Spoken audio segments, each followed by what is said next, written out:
কিন্তু কিছু কথা বলতেই হয়, কখনো কখনো কিছু ঘটনা ঘটে যা দেশের রাজনীতির গতিপথটাকে পরিবর্তন করে দেয়। আপনাদের হয়তো মনে আছে আজকের তারিখটা 6ই ডিসেম্বর। এই আজকের দিনে উত্তরপ্রদেশে অযোধ্যার বুকে কিছু ঘটনা 23 বছর আগে ভারতের রাজনীতির গতিপথটাকে পরিবর্তন করে দিয়েছে। আমার বিশ্বাস সম্রাট বাবরও ছিলেন একজন অবৈধ অনুপ্রবেশকারী। তিনি ফারজানা থেকে বিতাড়িত হয়ে ভারতবর্ষে প্রবেশ করে ষড়যন্ত্র করে রাজ সিংহাসন দখল করেছিলেন এবং ভগবান শ্রীরামচন্দ্রের মন্দির অযোধ্যায় ধ্বংস করেছিলেন। কিন্তু সেদিনের সেই ঘটনা 1992 সালে ভারতের ইতিহাসে গতিপথটাকে পরিবর্তন করে দিয়েছে। আজ সেখানে রাম মন্দির প্রতিষ্ঠিত হয়েছে। এসআইআরও বাংলার রাজনীতির গতিপথটাকে সম্ভবত পরিবর্তন করে দিতে চলেছে, যেভাবে অতীতে কোনোদিন হয়নি। সেই জন্যই এসআইআর নিয়ে এত আলোচনা, এত বিতর্ক। এই যে আমরা বলছি না এসআইআর নিয়ে এত আলোচনা কেন, এত বিতর্ক কেন? কারণ এসআইআর এর ফলে পশ্চিমবাংলার রাজনীতি হয়তো চিরতরে বদলে যেতে চলেছে। একজন রাজনৈতিক বিশ্লেষক হিসেবে আমি বলতে পারি, আমি তো রাজনীতিবিদ নই, একজন বিশ্লেষক, যদি এসআইআর পশ্চিমবঙ্গে ঠিকভাবে হয় তাহলে পশ্চিমবঙ্গে 2 কোটির বেশি ভুয়ো ভোটারের নাম বাদ চলে চলেছে। 2 কোটির বেশি। এবার আপনারা প্রশ্ন করতে পারেন, আপনি কি জ্যোতিষী? অলরেডি দেখলাম ইউটিউবে আমার একটা ভিডিও চলছে, নতুন জ্যোতিষী বাজারে এসছেন যিনি মানে বিহারের ইলেকশনের ফল নাকি ঠিকঠাক বলে দিয়েছেন। না, আমি কোনো জ্যোতিষী নই, আমি একজন অ্যানালিস্ট এবং ডেটা অ্যানালিটিক্স এর ভিত্তিতেই কথা বলবো। আপনারা যদি দেখেন ভোটারের বৃদ্ধি আর জনসংখ্যার বৃদ্ধি সবসময় সামঞ্জস্যপূর্ণ হয়। আমি যদি 1991 সালের সেন্সাস আর 2001 সালের সেন্সাস দেখি, পশ্চিমবঙ্গে জনসংখ্যার বৃদ্ধি হয়েছে 18% একটু কম। আর 2001 থেকে 11-র মধ্যে যদি সেন্সাস দেখি তাহলে জনসংখ্যার বৃদ্ধি হয়েছে 14% মতো। তাই 91 থেকে 1-এর মধ্যেই আজকে যারা নতুন ভোটার এসছে তারা মোটামুটি জন্ম নিয়েছে ধরে নেওয়া যায়। এসআইআর শেষ হয়েছিল 2002 সালে। এসআইআর এর পর আমরা যদি ভোটারের সংখ্যা দেখি, আর এই এসআইআর 2025-এর এসআইআর এর আগে যদি ভোটারের সংখ্যা দেখি, ভোটারের সংখ্যা বেড়েছে 66%, জনসংখ্যা বেড়েছে 18%, ভোটার বেড়েছে 66%। এর ব্যাখ্যা আমরা কিভাবে করব? কোনোভাবে এর ব্যাখ্যা করা যায় না। সমস্ত ম্যাথমেটিশিয়ান ফেল হয়ে যাবেন এই ব্যাখ্যা করতে। 18% জনসংখ্যা বেড়ে কি করে 66% ভোটার বাড়ে? ভোটারও তো 18%-এর আশেপাশে বাড়া উচিত। এবার যদি ধরে নিন ভোটার যদি 18%ই বাড়তো, তাহলে পশ্চিমবঙ্গে ভোটারের সংখ্যা হতো 5,40,00,000। এই মুহূর্তে ভোটারের সংখ্যা 60,60,00,000-এর একটু বেশি, অর্থাৎ 2,20,00,000 মানুষের নাম বাদ যাওয়া উচিত। সহজ কথায় বলছি, একেবারে কোনো অ্যানালিটিক্সের জটিলতায় না গিয়ে সহজ ভাষায় আপনাদের বলছি, 2,20,00,000 মানুষের নাম বাদ যাওয়া উচিত যদি এসআইআর ঠিকভাবে হয়। এই মানুষের মধ্যে কারা কারা আছে?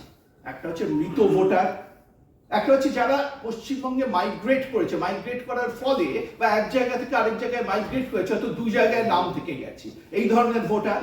আর 3 নম্বর হচ্ছে যাদের নিয়ে মূল সমস্যা, অবৈধ বাংলাদেশি অনুপ্রবেশকারী। আরেকটা কথা বলি, আমি কোনো রাজনৈতিক দলের পক্ষে বলতে আসিনি। সায়ন্তনদা বিজেপি করেন, বিজেপির পার্সপেক্টিভটা রেখেছেন। আজকে যে এসআইআর এভাবে হচ্ছে তার মূল অনুপ্রেরণা কি? আমার বিশ্বাস এর অনুপ্রেরণা পশ্চিমবঙ্গেরই একজন নেত্রী, তার নাম মমতা বন্দ্যোপাধ্যায়।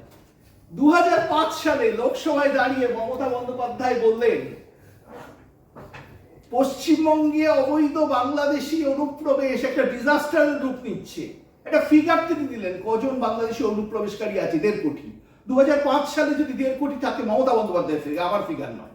আরো আশ্চর্য, তখন কেন্দ্রে কংগ্রেস সরকার, সেই কংগ্রেস সরকারের স্বরাষ্ট্রমন্ত্রীকে তিনি দায়ী করলেন অনুপ্রবেশের জন্য। তিনি দায়ী করলেন সিপিএম কে। এখানে তিনি বললেন সিপিএম এর লোকেরা, নেতারা নাকি অবৈধ অনুপ্রবেশকারীদের ভোটার কার্ড পেতে সাহায্য করেছে।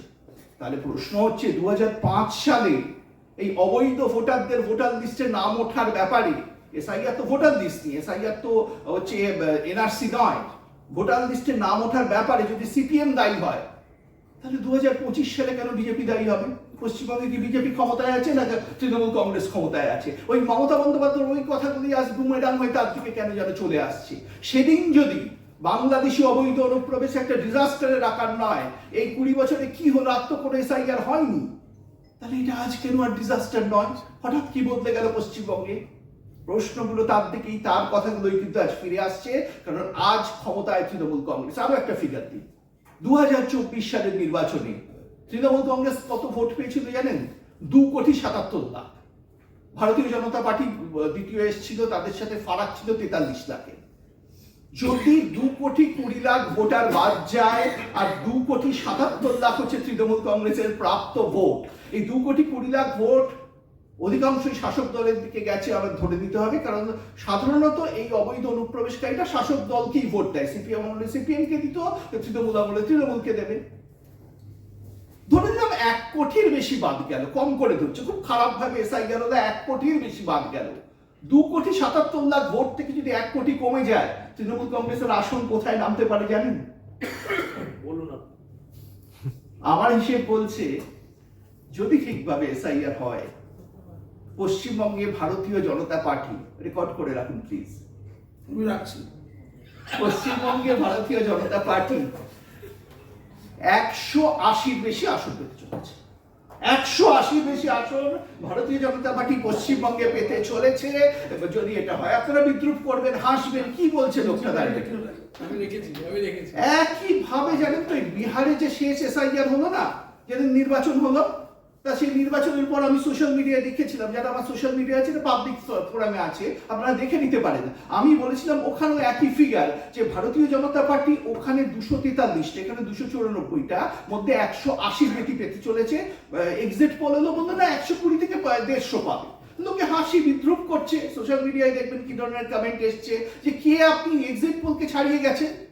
যখন ফলাফলটা বেরোলো, কেরা আবার বলতে শুরু করলো বাজারে নতুন জ্যোতিষী এসে সবকিছু বলে দিচ্ছে। আমি কোনো জ্যোতিষ চর্চা করি, খারাপ কি, ওটা তো ভালো। বিহারে এটাও দেখা গেছে, বিহারে কিন্তু একজন বিএলও আত্মহত্যা করেনি। পশ্চিমবঙ্গে এত ভালো কর্মসংস্কৃতি, কিন্তু বিএলওরা কেন আত্মহত্যা করছে আমি বুঝতে পারছি না, এই চাপ না নিতে পারি। বিহার তো অনেক পিছিয়ে থাকা রাজ্য, একজন বিএলও সেখানে আত্মহত্যা করেনি। আর সেখানে দেখা গেছে মাইনরিটি, অর্থাৎ মুসলমানদেরই তো এখানে মাইনরিটি বলা হয়, যদি আমি মুসলমানদের মাইনরিটি বলে মনে করি না, তারাও মেজরিটি, সেকেন্ড লার্জেস্ট মেজরিটি ভারতের। তো যেখানে মুসলমান ডমিনেটেড জায়গা, সেখানে পর্যন্ত এনডিএ জিতেছে। কি ভয়ঙ্কর ব্যাপার ভাবলেন, মুসলমান ভোটাররা এনডিএকে ভোট দিচ্ছে এসআইআর এর পর। আচ্ছা, এসআইআর মানে তো অবৈধ ভোটারের নাম বাদ যাওয়া, অর্থাৎ ভোটার পার্সেন্টেজ কমে যাওয়া উচিত। বিহারে আমরা কি দেখলাম, রেকর্ড সংখ্যক ভোট পড়লো, মহিলাদের ভোট হলো 72%, পুরুষদের ভোটও বাড়লো। কিভাবে এটা এক্সপ্লেন করবেন? এক্সপ্লেনেশন একটা আছে। বিরোধীরা বিহারে জিততে না পেরে বলছে, নয়তো মহিলাদের অ্যাকাউন্টে তো 10,000 করে টাকা দেওয়া হয়েছে, সেই জন্য মহিলাদেরকে ভোট দিয়েছে। মহিলাদের কি চোখে এটা দেখেন দেখুন, 10,000 করে মহিলাদের অ্যাকাউন্টে টাকা দিলে নাকি মহিলারা সব এনডিএকে ভোট দিয়ে দিয়েছে। এতটাই বোকা বিহারের মহিলারা। আমরা যদি বাস্তবটা দেখি, মহিলারা শুধু টাকার জন্য ভোট দেন না, ভারতের মহিলাদের টাকা দিয়ে কেনা যায় না, তারা সুরক্ষার জন্য ভোট দেন। তারা সম্ভবত উপলব্ধি করেছেন এসআইআর হলে অবৈধ বাংলাদেশি অনুপ্রবেশকারীদের নাম বাদ যাবে, তাদের মতামত প্রকৃতভাবে প্রতিফলিত হবে। আরো বড় প্রশ্ন, সুরক্ষার প্রশ্ন। এই অবৈধ বাংলাদেশি অনুপ্রবেশকারীদের সাথে বাংলাদেশে যে সরকার এসছে, তারা তো খুব সন্ত্রাসবাদী বন্ধু সরকার, অনেকে বলছে প্রচুর সন্ত্রাসবাদীকে তারা ছেড়ে দিচ্ছে। এখন আর শেখ হাসিনার সরকার নেই, বন্ধু সরকার যেটা ছিল সিপিএম আমলে, বা খালেদা জিয়ারও সরকার নেই। এই সরকারের ফলে যদি সন্ত্রাসবাদীরা প্রবেশ করে, তাহলে সুরক্ষা কাদের যাবে? সন্ত্রাসবাদীরা কি করতে পারে? হিন্দুও মরবে, মুসলমানও মরবে। সেই জন্য এসআইআর কে সমর্থন করছে, হিন্দুরাও করছে, মুসলমানরাও করছে। আরেকটা কথা, পশ্চিমবঙ্গের রাজনীতিতে এই মাইনরিটি শব্দটা খুব প্রচলিত হয়ে গেছে। আমি মুসলমানদের মাইনরিটি বলে মনে করি না। কাজী মাসুম আক্তার আমার এখানে আছে, উনিও মুসলমান, কিন্তু উনি মাইনরিটি বলে আমার মনে হয় না। সেকেন্ড লার্জেস্ট মেজরিটি, ওনার মতো সেকুলার মানুষ আর হয় না। পশ্চিমবঙ্গে মাইনরিটি সত্যি কারা জানেন? মাইনরিটিই তৃণমূলের ভোট ব্যাংক। কারা মাইনরিটি জানেন?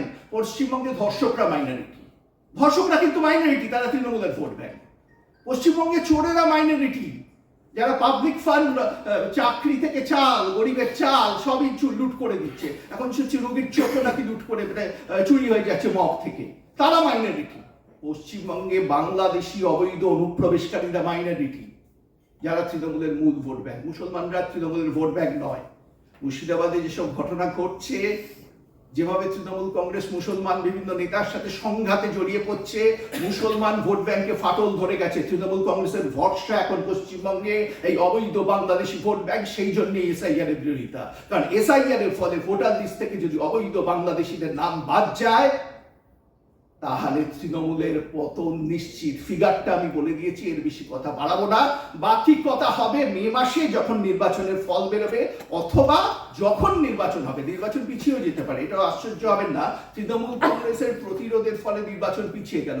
নির্বাচন যদি পিছিয়ে যায়, মে মাসের পরে এই সরকার আর থাকতে পারে না, রাষ্ট্রপতি শাসন হবে।